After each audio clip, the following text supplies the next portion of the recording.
السلام علیکم ورحمۃ اللہ وبرکاتہ۔ نحمدہ ونصلی ونسلم علی رسولہ الکریم، اما بعد۔ اعوذ باللہ من الشیطان الرجیم، بسم اللہ الرحمن الرحیم۔ وما ارسلناک الا رحمۃ للعالمین۔ اے میرے نبی و حبیب صلی اللہ علیہ وسلم، ہم نے آپ کو تمام جہانوں کے لیے رحمت بنا کر مبعوث فرمایا ہے۔ تورات و انجیل کی خوشخبریاں، موسیٰ اور عیسیٰ علیہم السلام اور انبیاء بنی اسرائیل کی طرف سے خوشخبریاں کہ ایک آخری نبی محمد و احمد صلی اللہ علیہ وسلم آنے والے ہیں، وہ خوشخبریاں، وہ خبریں قرآن پاک کے اندر بھی موجود، تورات و انجیل کے اندر بھی موجود، انبیاء کرام علیہ السلام کے بھی علم میں۔ اب وہ وقت آ گیا کہ اس معاملہ کو آگے بڑھایا جائے، اور جس سرزمین میں آپ نے جا کر ہجرت کرنی ہے، جو کھجوروں کی سرزمین ہے، کیونکہ تورات کے اندر یہ بات لکھی ہوئی تھی، یہودیوں کو پتہ تھا کہ آخری پیغمبر جو ہے وہ ابراہیم علیہ السلام کی پشت سے ہی ہوں گے، اور وہ ہجرت کر کے اس سرزمین پر آئیں گے جو کھجوروں کی سرزمین ہے۔ تو اس وقت مدینہ منورہ، جو یثرب کے نام سے مشہور تھا، وہ کھجوروں کے لحاظ سے پورے خطہ عرب کے اندر مشہور تھا۔ حج کا موقع ہے، رات کا وقت ہے، انصار مدینہ جو بننے والے ہیں اوس اور خزرج کے، یثرب سے آئے ہوئے حج پر، اب وہ آپ صلی اللہ علیہ وسلم کی انتظار کر کر کے گھڑیاں ختم ہوئیں، آپ آئے، تشریف لائے، آپ کے ساتھ آپ کے چچا عباس رضی اللہ عنہ بھی تھے، جس کا تذکرہ میں نے کل کیا۔ اب گفتگو شروع ہونے لگی۔ گفتگو کس بات پر ہونی تھی؟ یہ کچھ چھوٹا اور تھوڑا معاملہ نہیں تھا، یہ بہت بڑی ذمہ داری تھی کہ کائنات کی سب سے اعلیٰ ترین ہستی، جس کا علم لوگوں کو نہیں تھا، اس کا ہجرت کر کے اپنے شہر مکہ کو چھوڑ کر مدینہ کی طرف جانا، اور اہل مدینہ کا ان کے ساتھ عہد و پیمان کرنا، یہ سارا کا سارا ایک بہت بڑا معاملہ تھا۔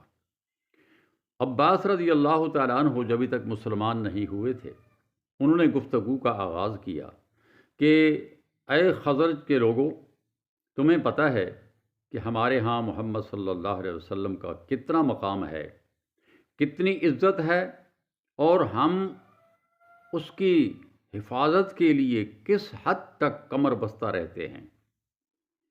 اب اگر تمہارا یہ خیال ہے کہ تم ان کو لے کر مدینہ جاتے ہو، یثرب جاتے ہو، تو پھر دیکھ لو، تم پر بڑے امتحان آئیں گے، دشمن تم پر چڑھ دوڑنے کے لیے تیار ہو جائیں گے، وہ دشمن جو محمد صلی اللہ علیہ وسلم کی جان لینے کے درپے ہیں۔ اس لیے خوب سوچ سمجھ لو، اگر تم یہ نبھا کر سکو تو پھر تو ٹھیک ہے، نہیں تو پھر یہاں رہنے دیں۔ وہ بڑی عزت کے ساتھ، باوجود اس کے کہ ان کو بہت تکلیفیں ہیں، مخالفین کی طرف سے بہت اذیتیں دی جاتی ہیں، لیکن وہ بہرحال یہاں عزت سے اور حفاظت سے اپنا وقت گزار رہے ہیں۔ لہٰذا تم لوگوں کو چاہیے کہ تم اب ان کی حفاظت کے بارے میں خوب کھنگال لو، سوچ بچار کر لو، کل ایسا نہ ہو کہ تم ساتھ لے کر جاؤ اور جا کر وہاں ان کو آپ بالکل ہی چھوڑ دیں کہ ٹھیک ہے جی، اب تم جانو، تمہارا کام جانے۔ نہیں، ایسی بات نہیں ہوگی۔ اب انہوں نے گفتگو جب ختم کی تو گفتگو کا نمبر آیا محمد الرسول اللہ صلی اللہ علیہ وسلم کا۔ لوگوں نے کہا اللہ کے رسول، اب آپ فرمائیے آپ کیا چاہتے ہیں؟ تو رسول اللہ صلی اللہ علیہ وسلم نے قرآن پاک کی کچھ آیات تلاوت کی، اللہ کی حمد و ثنا کی، اور اس کے بعد آپ نے فرمایا دیکھو، میں کچھ باتیں تمہارے سامنے رکھنے لگا ہوں، ان باتوں پر اگر تم میری ہاتھ پر بیعت کرتے ہو تو پھر میں تمہارے پاس آنے کے لیے تیار ہوں۔ فرمائیں جناب کیا باتیں ہیں، کیا احکامات ہیں، ہم آپ پر جان نشاور کرنے کے لیے تیار ہیں۔ تو رسول اللہ صلی اللہ علیہ وسلم نے فرمایا پہلی بات یہ ہے کہ چستی ہو یا سستی ہو، ہر حال میں میری ہر بات کو تم نے سننا بھی ہوگا اور ماننا بھی ہوگا۔ دوسری چیز، تنگی کی حالت میں ہو یا خوشحالی کی حالت میں اپنے مال خرچ کرنے سے پیچھے نہیں ہٹو گے۔ مجھ پر دین اسلام کی اشاعت و ترویج کے لیے تم نے اپنے مال بھی خرچ کرنے ہوں گے۔ تیسری بات، بھلائی کا حکم دو گے اور برائی سے روکو گے۔ یہی میرا اسلام کا ماٹو ہے، یہی دین اسلام کا ماٹو ہے، امر بالمعروف اور نہی عن المنکر۔ چوتھی بات، اللہ کی راہ میں اٹھ کھڑے ہوگے اور اللہ کے معاملے میں کسی ملامت کرنے والے کی ملامت کی پرواہ نہیں کرو گے۔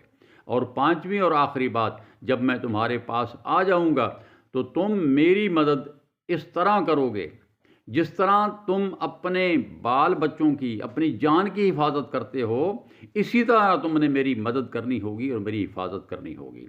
ایسا اگر تم کرنے پر تیار ہو جاؤ اور کرو گے تو پھر میرا وعدہ ہے تمہارے ساتھ جنت کا کہ تمہیں اللہ جل شانہ جنت دے گا۔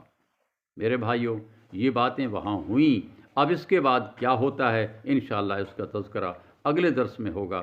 اللہ تعالیٰ سے دعا ہے اللہ تعالیٰ ہمیں دین اسلام جو اللہ تعالیٰ کا پسندیدہ دین ہے، جو قیامت کے دن صرف ایک ہی دین اسلام ہی قبول کیا جائے گا، اس پر اللہ تعالیٰ ہم سب کو اس پر قائم دائم رکھے، اور اللہ پاک جل شانہ اپنے نبی اور حبیب صلی اللہ علیہ وسلم کی پیروی اطاعت نصیب فرمائے، آمین۔